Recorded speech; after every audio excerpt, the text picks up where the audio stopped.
Highly gifted, my jacket's thrifted. Watch me get a pattern shifted, just acting different. Living in my minutes, I'm catalytic. That's why they love to jack the style like it's on a Civic. I was saying at the end of episode 11 that I feel like we should call this episode 11 part 2, but we've called it episode 12 anyway. We've called it Conquering the Time Monster, continuing the conversation around distance learning hacks, how we can learn from a time management perspective how to make this thing work. So welcome to episode 11 part 2. As a rule of thumb, you need to spend on one module about 2 hours a day. Okay. Just as a broad rule, without going into all of the underlying mechanics. Sure. For 5 days. So that's a module is about 10 hours. Okay. If you manage to spend anything less, it's okay. Because you're aiming for the 10. But if you can get to 8, think also of it as cumulative in nature. Okay. If I spend 6 hours this week and 6 hours next week and 6 hours next week, I do start to master the material. Sure. To make up what I haven't studied becomes maybe then only an hour or two. Sure. Because it's the cumulative effect of spending the time. But not spending any time, you can't make up for that. So the module, how many modules, for example? So think of the full-time equivalent. The full-time equivalent, the student studying full-time has 5 modules. Okay. So that's 5 days. That's 8 hours per module. Sure. It's not a hard. When I say the 8 hours, it's not a hard 8 hours of opening the book and grinding it away. It just means that day is 8 hours from 8 to 5. So yes, there's a tea break. Yes, there's a lunch break. Yes, I'm going to drive quickly, attend to something else. Yes, I'm going to have a phone call about something. Yes, I'm going to watch a small TV. Meaning over an 8-hour slot with reasonable things in between, I have studied. Right. And that's the accumulation effect. So if I every Monday do that, then I've got mountains of hours that I've started putting in. So I'm trying to... So that's hence why I'm saying on the part-time. Yeah. Look at 10 hours. So maybe I was a bit overzealous. So it's about 8.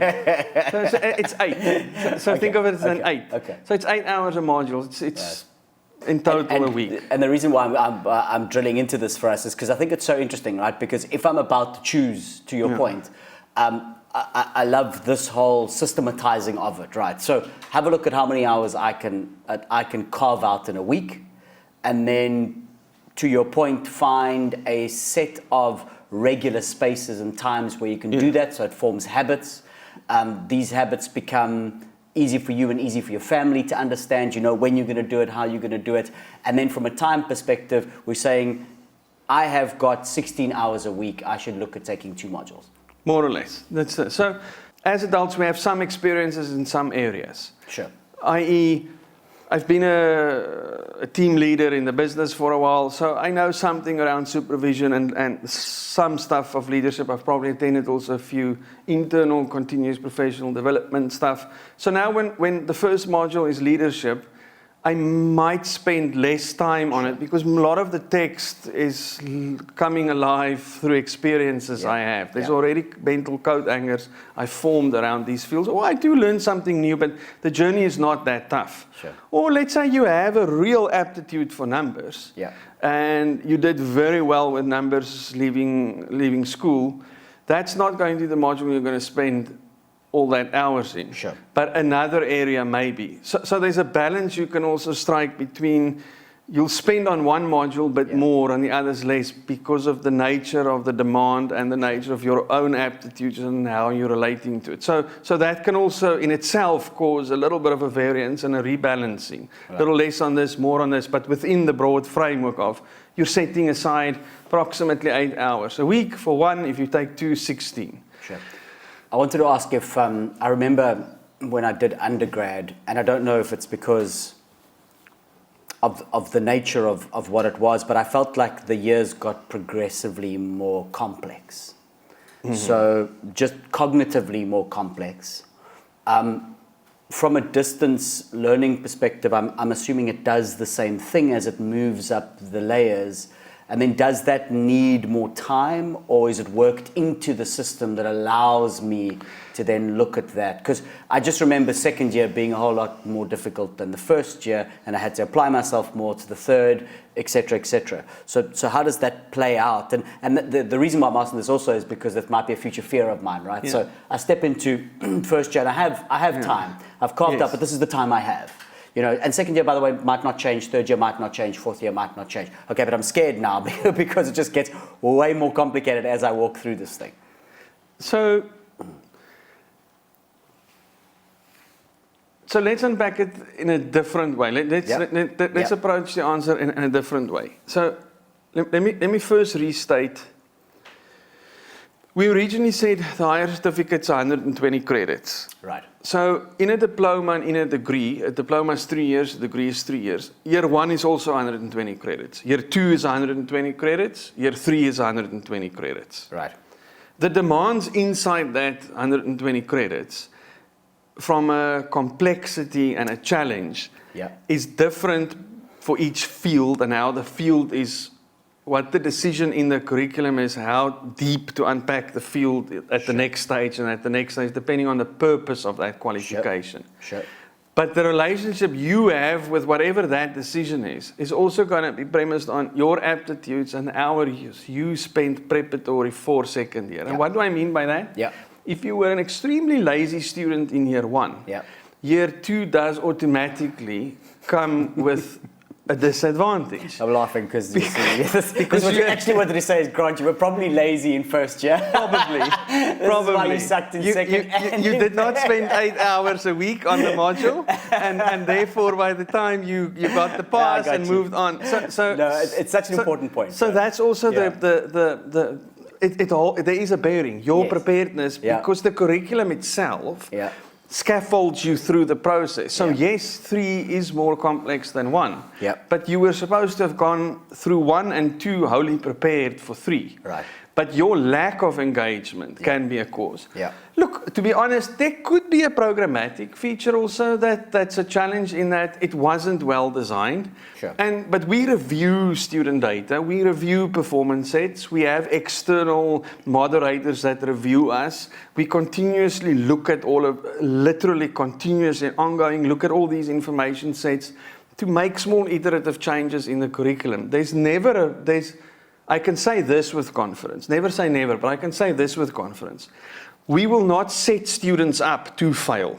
We will not cause the curriculum as the reason for you to flunk out, other than your non-engagement or you becoming less desirous to put in the hard work. But we will never design the process to flunk you out.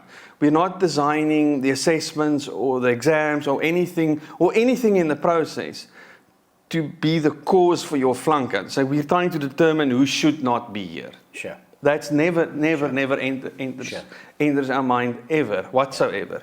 Because the first thing is, how do we get you to pass, as opposed to how do we get you to be excited to remain in the system and to continue and to re-pick up and retake stock and redo some of the efforts to move forward. So I want to stay here for a moment, because this is a very interesting thing that I kind of wish I had the knowledge of when I was a student.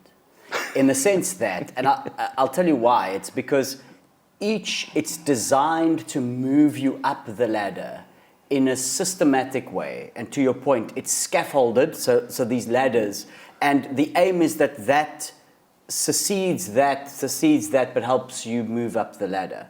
And the whole thing is built in this way to do that. And so, to your point, if we don't put the effort in here, we might find that come back later on to be far more challenging than it would have been if you didn't just put in the effort here. Put in the effort here, because there could be 3 little things in this thing that then create something which helps me along the ladder somewhere. And I think for me that is profoundly important, because just put in the effort here. Even if you're looking at this thing, you're like, I know this thing, I know where we're going. Check it, make sure, work through the process. It's designed in such a way that all those things are going to support your future. Correct. And your journey, and each step is premised on the step before, Correct. But so it's a bit like attending fitness exercises. You go through certain cycles and certain repetitions and certain exercises till you're fitter, then you get more complex exercises because you've got and routines change harder because of where you've come from. So it's very similar in you're exercising these muscles and these routines, and you're learning these things and you're moving on. And by not engaging, by not learning, causes difficulty somewhere else because you didn't build that foundation. You didn't acquaint yourself with preceding knowledge sets or moments. So just back to the credits and back to the volume and back to relate these three. So the 120 credits in South Africa, it's a very, very interesting thing as a backdrop conversation, but just in a nutshell, South Africa did groundbreaking work in helping globally as a standard defining what 120 credits means in practical reality in a student's life. So there's been many credit systems over the world, but South Africa did a lot of refining work, and that also came particularly out of our long history of success as a nation in distance learning, by coincidence. It's any case, 120 credits computes to 1,200 hours. Right. It literally means the qualification is 120 credits. There's 12 modules of 10 credits each. I'm just using a simplified formula. But the 120 credits means 1,200 hours. Right. That 1,200 hours, if you think back what we said, the semester is 15 weeks, 14, 15 weeks.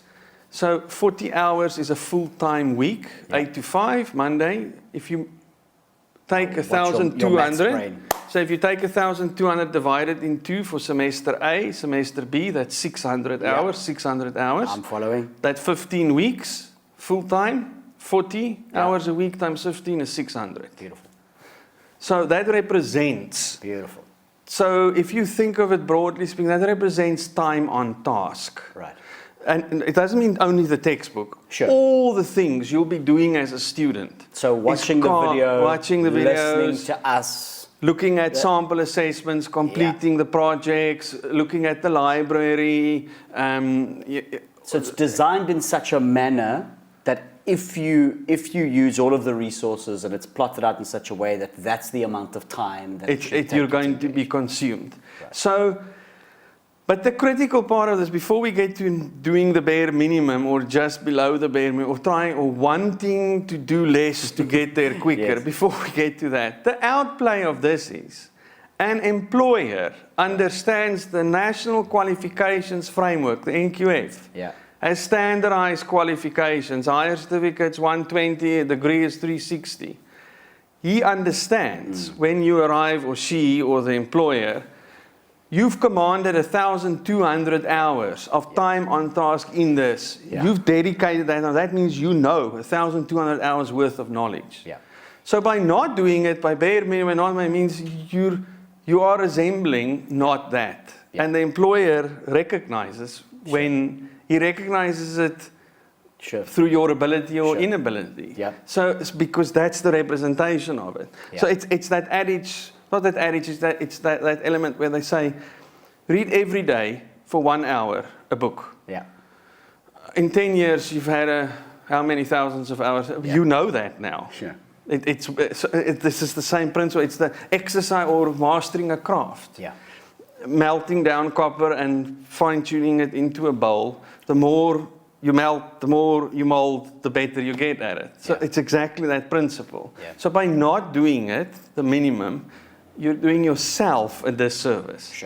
Because the objective is to spend 1,200 hours in this journey and everything it encompasses to master this.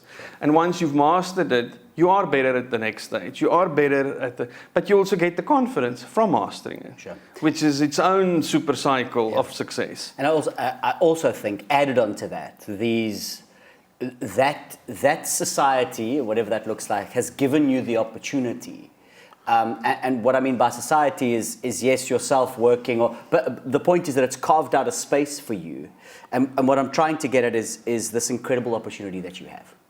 And I'm trying to say, what an incredible opportunity that you have to work on a craft for that amount of time when you do have the privilege to do that. Yes. And I think, and I say that without any bone of patronism at all. Like I don't, I'm not being patronizing at all, but it's an incredible opportunity. It's an incredible thing to be given and to say, okay, I'm going to focus on that. And it is a privilege because there are people that unfortunately will not be able to put that aside. So if you are and you do have it, grab it. Grab it. Because it's a privilege, and it's also an incredible privilege that you have. And I think, you started this conversation actually by speaking about the person that was privileged enough to go full time, right? I mean, that in and of itself is such a bizarre privilege that we just take for granted massively. That society gives you 3 years to go, okay, go. It's just like all you're going to do is self-develop. we're gonna give you, and it's the last time in your life that it's going to do that to you. The last time in your life that it's going to say to you, Hendrik, okay, go. You just do 3 years. You do you grow. But trust me, it's the last time it's going to give you that. So, and I know that within the distance modality that we're speaking about, you might not have that privilege, but you'll have layers of that privilege. Yeah. And so, I know like I'm sounding like I'm standing on my soapbox. I'm not. I'm trying to say it is an incredible privilege. No, it is. And you do have them also in distance learning. There are families that commit to the students studying full time. Yep. They chose distance learning because, again, of geographic reasons, sure. or of a cost reason, because distance learning is also less expensive than contact, Yep. by design. So that privilege is also extended even in this space, right. Or even if you're given a semester off. Yeah, that's also a form of an. I was even thinking about when you were using an example of I say to my partner, you're going to take the kids to school today, or whatever it is. It's the sacrifice that my partner is making. So all of those things play a role in the society helping us to develop these things as individuals, and what a lovely space to be in and to be a part of. And so taking that opportunity and rolling with it. Distance learning comes with such incredible advantages for all of us. But sometimes one of the downfalls, I suppose, is that you could feel a little bit isolated in your studies, like a little bit envious of those people that go to class every day. But we do understand that it can feel a little isolating. So coming up in episode 13, we're going to speak a little bit about some of the robust support systems we at Boston have designed here to guide you every step of the way. Join us then.